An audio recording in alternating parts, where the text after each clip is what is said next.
So it's one of the most important messages I have for entrepreneurs is that you should have gold and you should have silver and real estate.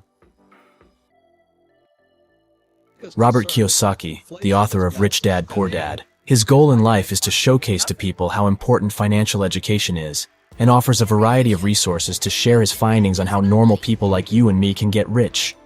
In this video, we will cover 4 extremely important lessons that Robert learned to get rich.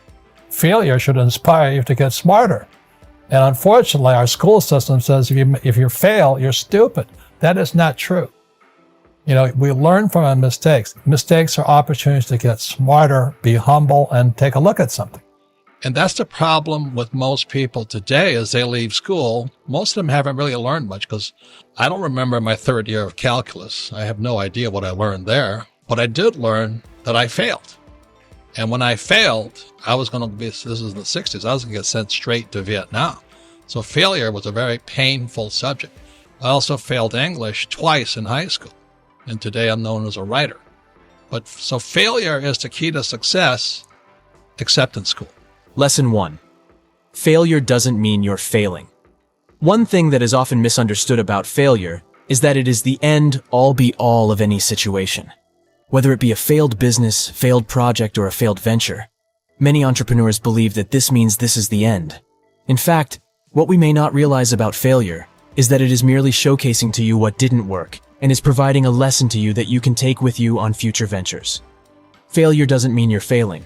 It simply means you have found one of the ways that doesn't work and can move on to the next. You have to understand tax. You see, this is all over the world, very little difference.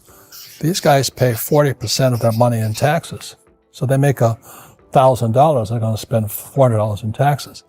These guys that make $1,000, they're going to pay 60% in tax. So our schools are teaching entrepreneurship, but they're not teaching them tax. Okay? And because they're focusing on income. Over here, it's 20% in tax. So they make $1,000, only $200 goes to tax, and these guys, 0%. So the reason financial education isn't working in our school systems is they're teaching financial education for these people and these people, but to really become rich, you have to focus on this side here. And that's the difference between Rich Dad and the financial and what they're teaching in school right now. I'd rather be on this side. This side is a lot harder, but in the long run, it's more fun for me. On this side here, it's harder, but you're paying tax constantly. So these guys here are saying tax to rich. Well, these guys don't pay taxes. And as strange as that may seem, and I'm talking about legally, this is all over the world. In Rich Dad, Poor Dad, I wrote about Ray Kroc, founder of McDonald's. And he was teaching at the University of Texas, the MBA program. And Ray asked, and most of the MBAs are going to come out here. So Ray Kroc asked him, he says, what business is McDonald's in? And everybody yelled and said, no, we know you're in hamburgers.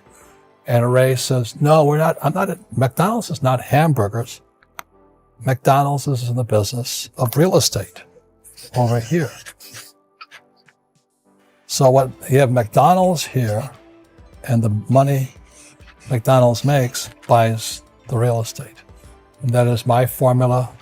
This is Rich Dad. I own real estate. I don't hang out here. I'm glad you guys are here, right? And we do our best to make sure you're educated and you have your own businesses and things like this here. But really the formula I follow personally is McDonald's. We have an education company that buys real estate, which means we make a lot of money, pay 0 taxes, legally. Lesson 2. Taxes aren't as complicated as you think. Let's be honest here. No one likes paying their taxes, and many people get frustrated on why certain companies and people who are enjoying the rich life don't pay taxes. It's simply because there are many different loopholes that they are privy to that many common folk are not. In his story about his rich dad, Robert often speaks about how his rich dad provided some excellent advice when it comes to taxes. Do some research, and you'll find that there may be ways that you can also benefit from these loopholes. In school, they compensate for risk by telling you to memorize the right answer.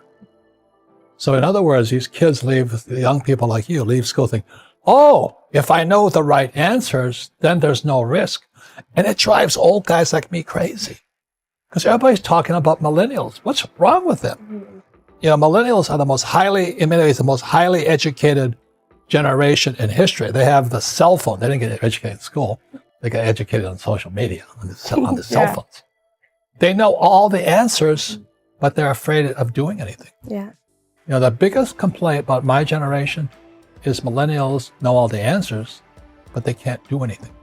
And the reason they can't do anything is because you might hurt somebody's feelings, you might make a mistake, you know, and that just keeps you guys just trapped in this little box here. Yeah.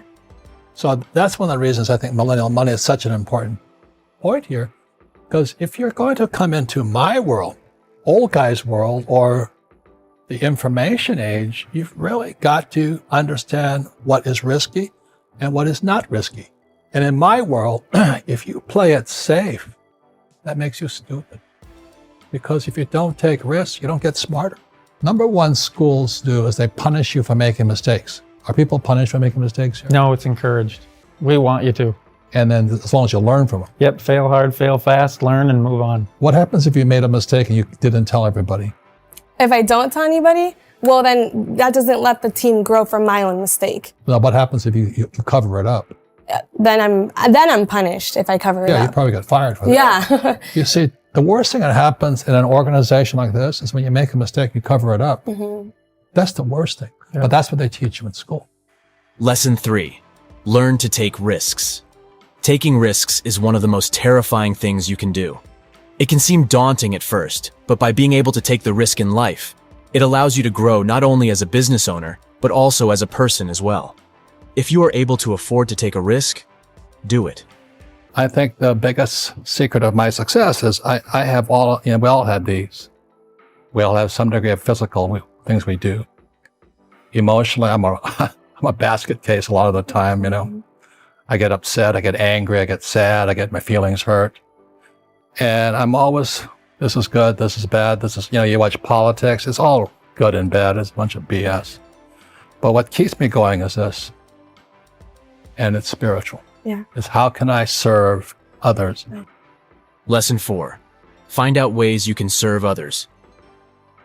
Most people don't realize that by being able to give back to your community, whether it be time or money invested in sports teams, school events, local plays, or whatever suits your fancy, it allows you to become ingrained in the community and build a stronger connection with your community and customers.